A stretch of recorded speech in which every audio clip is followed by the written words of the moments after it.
look at your foreground color and your background color. Notice that they don't switch back and forth, or that overlap doesn't change like Illustrator does. Illustrator has your stroke color and your fill color. Photoshop has two fill colors, and I think the reason why they did that is so you have the color you used previously and the color you're using currently always accessible.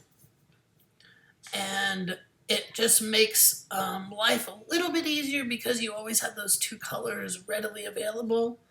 And again, to get default colors, which are colors you sometimes want at a moment's notice, is the letter D, default colors. And you can switch back and forth between those two using the letter X on your keyboard. Now, I've showed you how to fill foreground color. I want to show you how to pick a color for your background. I'm just going to select my background color and pick a color on our color picker window.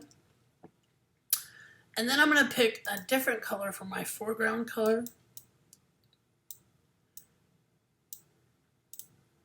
So we have complementary colors, orange and blue.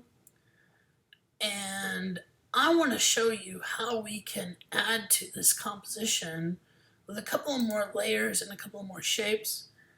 I'm going to add in a new layer, so we're up to four layers, including our background layer. I'm going to draw a new selection using our rectangular marquee. Remember that Photoshop is all about selections. If there was one overarching idea, is that Photoshop is all about selections or making selections, and it's also about transforming or how you're going to change those particular things that are selected. So if I want to fill this with foreground color, that orange color, remember that the shortcut for that is Option Delete.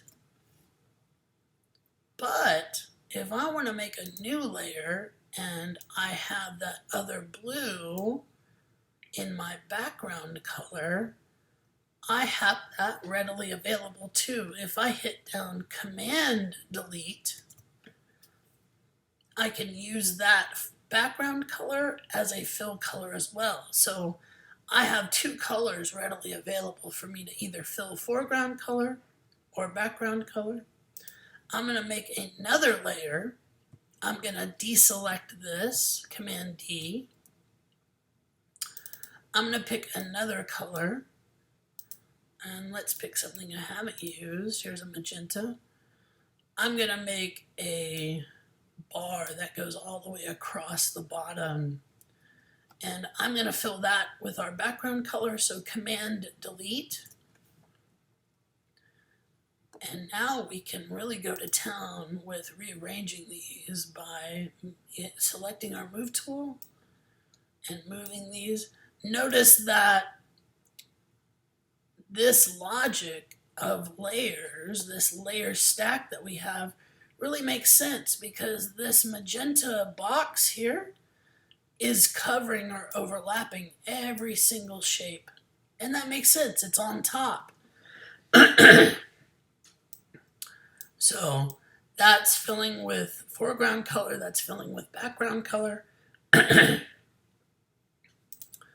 And we can, of course, select different things.